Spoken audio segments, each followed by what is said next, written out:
नमस्कार दोस्तों, प्रिशा एकेडमी में आपका स्वागत है। और इस वीडियो में दोस्तों आपको मैं ऐसी 3 चीजें बताने वाला हूं जो अगर आप टर्म इंश्योरेंस लेने वाले हैं तो आपको ये चीजें कभी नहीं भूलनी चाहिए।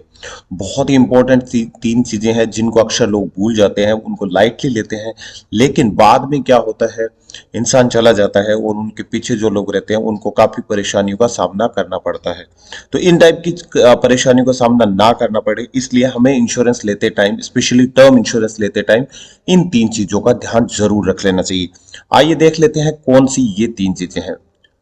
तो नंबर 1 पे दोस्तों जो चीज आती है वो है करेक्ट सम एश्योर्ड अमाउंट लेना। ये सुनने में इतना आसान लगता है, उतना आसान है नहीं। आपको कितनी राशि का इंश्योरेंस लेना चाहिए जो आपके लिए सफिशिएंट, ये बहुत जरूरी है। सम एश्योर्ड का मतलब क्या होता है, जो लोग नहीं जानते हैं उनके लिए मैं बता देता हूं। सम एश्योर्ड का मतलब होता है दोस्तों कि जितनी राशि जो नॉमिनी होता है उसको मिलेगी। अगर मान लीजिए इंश्योर्ड पर्सन की डेथ हो जाती है तो इंश्योरेंस कंपनी की तरफ से जितनी राशि इंश्योर नॉमिनी को मिलती है उसको सम एश्योर्ड कहते हैं। यानी उतनी राशि तक का बीमा आपने करवा रखा है। इसको लोग बीमा राशि भी कहते हैं, इंश्योरेंस अमाउंट भी कहते हैं, सम एश्योर्ड भी कहते हैं, जो भी नाम दीजिए आप। इसका सिंपल मतलब यह है, आदमी की अगर डेथ होती है तो उसके नॉमिनी को इतनी राशि इंश्योरेंस कंपनी दे देती है। अच्छा, अभी मान लीजिए फॉर एग्जांपल किसी आदमी ने 1 करोड़ का सम एश्योर्ड ले रखा है और उस आदमी की डेथ हो जाती है तो उसके परिवार को 1 करोड़ की सम एश्योर्ड राशि है वो इंश्योरेंस कंपनी की तरफ से दे दी जाती है।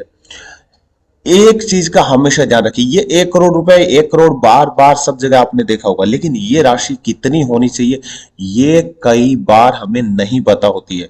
मान लीजिए किसी आदमी की इनकम ही मंथली या साल की 1 करोड़ रुपए, उस आदमी के लिए 1 करोड़ रुपए सम एश्योर्ड काफी नहीं होगा।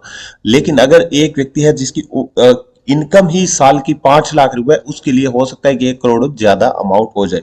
तो इसलिए कभी भी आपको इंश्योरेंस लेते टाइम ध्यान रखना है कि आप जो राशि ले रहे हो वो कम भी नहीं होनी चाहिए और ज्यादा भी नहीं होनी चाहिए। ठीक है, तो करेक्ट सम इंश्योर्ड कैसे कैलकुलेट करना है आप लोग मेरे से जरूर पूछेंगे। तो दोस्तों इस वीडियो में हम इस चीज को नहीं कर पाएंगे क्योंकि वीडियो बड़ा लंबा हो जाएगा। अगर आप एग्जैक्टली देखना चाहते हैं कि आपको कितनी राशि का सम इंश्योर्ड लेना चाहिए तो इस पे हम लोगों ने एक वीडियो बनाया था, काफी लोगों ने इसको पसंद भी किया, बहुत अच्छे से आप लोगों ने कमेंट आए थे कि इससे हमें बहुत अच्छी मदद मिली है इंश्योरेंस लेते टाइम। तो इस वीडियो का लिंक मैं आपको डिस्क्रिप्शन बॉक्स में दे रहा हूं, वहां से जाकर के आप वीडियो देख सकते हैं जिसमें हम लोगों ने बताया है कि जब भी हम टर्म इंश्योरेंस प्लान लेते हैं तो हमें कितनी राशि का टर्म इंश्योरेंस प्लान लेना चाहिए, उसको कैसे ज्ञात करना है वो इस वीडियो में एक्सप्लेन किया हुआ है। अभी हम बात करते हैं नंबर 2 की। नंबर 2 पे दोस्तों आता है वो है करेक्ट इंश्योरेंस टेन्योर। नॉर्मली देखा जाएगा, आप देखना इंश्योरेंस कंपनीज बोलती है कि आपको 100 साल तक का प्रोटेक्शन मिलेगा, कोई बोलेगा आपको 90 साल तक प्रोटेक्शन मिलेगा, कोई बोलेगा 99 साल तक प्रोटेक्शन मिलेगा। दोस्तों है क्या इंश्योरेंस टेन्योर? क्या होता है इंश्योरेंस टेन्योर? का मतलब होता है कि आदमी कितनी उम्र तक कवर उसको रहेगा। यानी मान लीजिए किसी व्यक्ति की उम्र है 75 ईयर्स, ठीक है, तो उसको 75 ईयर्स तक उसकी डेथ हो जाती है तो उसके नॉमिनी को वो अमाउंट इंश्योरेंस कंपनी की तरफ से मिल जाती है। लेकिन अगर उस आदमी की डेथ 75 ईयर्स के बाद होगी तो इंश्योरेंस कंपनी उस पर्सन की फैमिली को कुछ नहीं देगी। यानी उस उम्र तक उसने अपने आप को प्रोटेक्ट कर लिया है, उसको बोलते हैं इंश्योरेंस टर्म या इंश्योरेंस टेन्योर। कितनी उम्र तक आपने अपने आप को कवर कर रखा है। कई बार देखते हैं जब भी मेरा ये इंटरेक्शन होता है लोगों के साथ या हमारे कमेंट्स जो आते हैं उसमें लोग बोलते हैं कि सर आप ये सब क्यों बताते हैं, आदमी को जितना ज्यादा उतना कवर लेना चाहिए। दोस्तों ऐसा नहीं होता है, कि ऐसा नहीं है कि हमें हमेशा 100 ईयर्स तक का ही प्रोटेक्शन लेकर के रखना चाहिए। ये इंश्योरेंस होती है, इंश्योरेंस में क्या होता है हमें सोच समझ करके डिसीजन लेने होते हैं। इंश्योरेंस हमेशा प्रोटेक्शन के लिए ली जाती है, इनकम का कोई सोर्स नहीं है इंश्योरेंस, ये चीज हमेशा ध्यान रखें। ठीक है, तो आप पूछ रहे होंगे कि हमें कैसे पता होगा कि कितनी इंश्योरेंस टेन्योर आपको रखना है। तो सिंपली मैं एक क्लियर फंडा बता देता हूं, आपको ये रहना चाहिए कि भाई इस उम्र तक आते आते मेरी जितनी भी लाइबिलिटीज है, यानी बच्चों की पढ़ाई, जो भी मेरी लाइबिलिटीज है वो सारी खत्म हो जाएगी और इतनी मेरी जो है लाइबिलिटीज मैं खत्म कर दूंगा, उसके बाद मेरे पे कोई लाइबिलिटी नहीं रहेगी। उस उम्र तक का आपको इंश्योरेंस टेन्योर है वो आपको लेना चाहिए। जैसे मान लीजिए कोई आदमी है वो कमा रहा है, उसको लगता है 60 साल पे वो रिटायरमेंट ले लेगा, तो रिटायरमेंट के लिए दोस्तों आपको अलग से इन्वेस्टमेंट लेकर के रखना चाहिए, रिटायरमेंट फंड लेना चाहिए, इंश्योरेंस पर डिपेंड नहीं रहना है।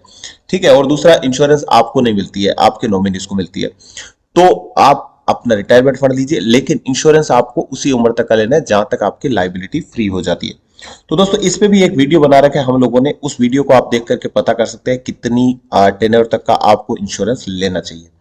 नंबर 3 पे दोस्तों जो बहुत इंपॉर्टेंट चीज है, और स्पेशली कोरोना के बाद हमारे काफी कमेंट्स आए हैं दोस्तों, वो कमेंट्स सुनने के बाद मुझे लगता है कि इस चीज को कितना लोग लाइटली ले रहे हैं, और वो है एडिंग नॉमिनीज। दोस्तों नॉमिनीज का मतलब क्या होता है? नॉमिनी कौन होता है? नॉमिनी का मतलब होता है वो व्यक्ति जिसको, अगर जिस आदमी ने इंश्योरेंस लिया है उसकी डेथ हो जाती है, तो जिस आदमी को इंश्योरेंस की राशि मिलती है, जिसको वो अपने फॉर्म में लिखता है कि भाई अगर मेरी डेथ हो जाती है तो फला फला व्यक्ति को मेरी इंश्योरेंस अमाउंट दे देना, उसको क्या बोलते हैं? हम नॉमिनी बोलते हैं। तो नॉमिनी क्या होता है? जो होगा उसको ये राशि मिलेगी। अच्छा ठीक है, अब एक पॉइंट चीज है, ठीक है, इतने दिन लोग बोलते थे एक आप नॉमिनी रखिए, लेकिन दोस्तों अभी कोरोना के टाइम पे हमने देखा है हस्बैंड वाइफ दोनों की डेथ हो गई, हस्बैंड ने वाइफ को ही नॉमिनी बना रखा है, हस्बैंड वाइफ दोनों की डेथ हो गई, उस कंडीशन में क्या होगा? मान लीजिए हस्बैंड वाइफ दोनों, हस्बैंड ने वाइफ को नॉमिनी बना रखा है या वाइफ ने हस्बैंड को नॉमिनी बना रखा है, नॉर्मली ये दोनों साथ साथ रहते हैं। कोरोना टाइम में ऐसे बहुत से इंसिडेंट आपने भी सुने होंगे, हमने भी देखे हैं, हमारे कमेंट्स में भी लोगों ने लिखे हैं, वहां पे हस्बैंड वाइफ दोनों की एक साथ डेथ हो गई, तो उस कंडीशन में क्या होगा? या कहीं पे एक्सीडेंट हुआ, दोनों की डेथ हो गई, तो उस कंडीशन में क्या होगा? क्योंकि जो इंश्योर्ड पर्सन है उसकी भी डेथ हो गई, नॉमिनी है उनकी भी डेथ हो गई।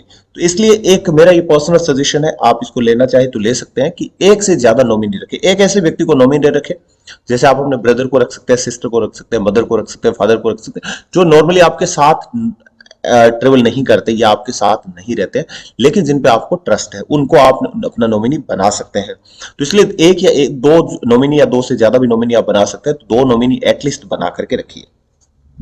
ठीक है, उससे फायदा क्या होगा? मान लीजिए इनके दोनों व्यक्ति की डेथ हो जाती है, इंश्योर्ड पर्सन की और फर्स्ट नॉमिनी की, तो सेकंड नॉमिनी को राशि मिल जाएगी, तो बाकी फैमिली है उसको इश्यू दिक्कत नहीं आएगी। अगर मान लीजिए नॉमिनी नहीं होगा, तो उस कंडीशन में क्या होगा? फिर कोर्ट से जाकर के सक्सेशन सर्टिफिकेट बनाओ, ये बनाओ, वो बनाओ, फैमिली को अनड्यू जो टॉर्चर है वो सहन करना पड़ेगा। और वैसे ही किसी व्यक्ति का अपना नियर वन डियर वन चला जाता है, तो उसके पास दोस्तों काफी जो मेंटली वो टूट जाता है, उसको इतना लीगल पर्पज में पढ़ने की उसको जरूरत नहीं होनी चाहिए। इसके लिए एक और दो नॉमिनी रखिए। और हाँ, अगर आप नॉमिनी रख रहे हैं, दोनों नॉमिनीज को बताइए कि भाई आपने उनको नॉमिनी बना रखा है, अब घर के फैमिली मेंबर्स और भी है उनको भी बता के रखिए कि भाई आपने इन लोगों को नॉमिनी बना रखा है। ठीक है, ये गलती नहीं करनी चाहिए। नॉर्मली आदमी इंश्योरेंस लेता है और उसको लगता है मैं घर वालों को बताने की जरूरत नहीं है कि नॉमिनी बनाए मैंने आपको, क्योंकि जब टाइम आएगा तब मैं बता दूंगा। दोस्तों टाइम जिस दिन इंश्योरेंस आपने लिया है उसी दिन टाइम राइट टाइम होता है अपने घर वालों को बता देना कि आपने उनको नॉमिनी बनाया है। नॉमिनीज पे हम लोगों ने एक वीडियो बनाया था जो काफी उस पर डिटेल्ड हम लोगों ने क्वेश्चन आंसर लिखे थे, और जो फ्रीक्वेंटली आस्क्ड क्वेश्चंस है वो हम लोगों ने डाले हैं। तो आप अगर देखना चाहे तो वो वीडियो भी देख सकते हैं। इन तीनों वीडियोस का जो मैंने बताया है इनके लिंक मैं डिस्क्रिप्शन बॉक्स में डाल रहा हूं, वहां से जाकर के आप एक एक वीडियोस को देख लीजिए। दोस्तों इंश्योरेंस को कभी भी लाइटली नहीं लेना चाहिए, बहुत बड़ी चीज है, बहुत बड़ी घर वालों की फाइनेंशियल जो प्रॉब्लम आ सकती है उनको बचा सकता है अगर आपने सही राशि का टर्म इंश्योरेंस ले रखा है तो। और एक चीज और, हम ना तो इंश्योरेंस एजेंट है और ना ही इंश्योरेंस एडवाइजर है दोस्तों, इसलिए इंश्योरेंस से रिलेटेड हमारा जो लिमिटेड नॉलेज है उसी के बेस पे ये वीडियो बनाया गया था। वीडियो देखने के लिए दोस्तों आपका और कीमती समय देने के लिए आपका बहुत बहुत धन्यवाद। Keep watching Prisha academy. Thanks.